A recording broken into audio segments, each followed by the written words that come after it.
অভিনয়শিল্পী দম্পতি নাইম ও নাদিয়া সরাসরি মাঠে বসে উপভোগ করেছেন আর্জেন্টিনা আলজেরিয়া ম্যাচ। স্টেডিয়াম থেকে স্বামীর সঙ্গে ছবি পোস্ট করে নাদিয়া তাঁর উচ্ছ্বাস প্রকাশ করেছেন ফেসবুকে, ম্যাচের তখনকার 2-0 স্কোরলাইন উল্লেখ করে।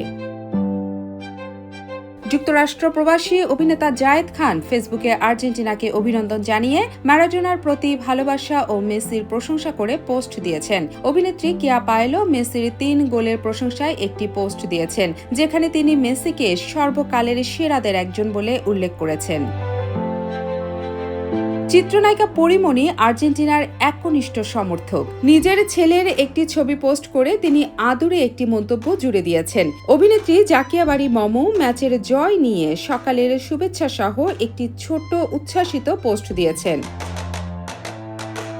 মাঠে বসে খেলা দেখা আরেক অভিনেত্রী মন্দিরা চক্রবর্তীও মেসি ও আর্জেন্টিনার প্রতি তার ভালোবাসা প্রকাশ করে একটি ছবি পোস্ট করেছেন। তিনি লিখেছেন, মাই লাভ মেসি, প্রিয় দল আর্জেন্টিনার জন্য ভালোবাসা। এদিকে সন্তানকে নিয়ে প্রথমবার খেলা দেখা অভিনেত্রী সালহা খানম নাদিয়া তার মেয়ের জীবনের প্রথম আর্জেন্টিনার ম্যাচ আর মেসির হ্যাটট্রিক একসঙ্গে দেখার অনুভূতি নিয়ে একটি আবেগঘন পোস্ট দিয়েছেন। মজার এক পোস্ট দিয়েছেন গায়িকা লুইপা, যেখানে তিনি রসিকতার ছলে স্বামীর দলীয় অবস্থান নিয়ে সন্দেহ প্রকাশ করেছেন। এদিকে যুক্তরাষ্ট্র প্রবাসী সমর্থক অমিত হাসান ব্রাজিল সমর্থকদের উদ্দেশ্যে কৌতুকপূর্ণ একটি পোস্ট দিয়েছেন তার আগের পূর্বানুমান সঠিক হওয়ার প্রসঙ্গে। তিনি লিখেছেন, আমার পূর্বানুমান ঠিক হলো, 3 গোল দিলাম, রাগ করলা।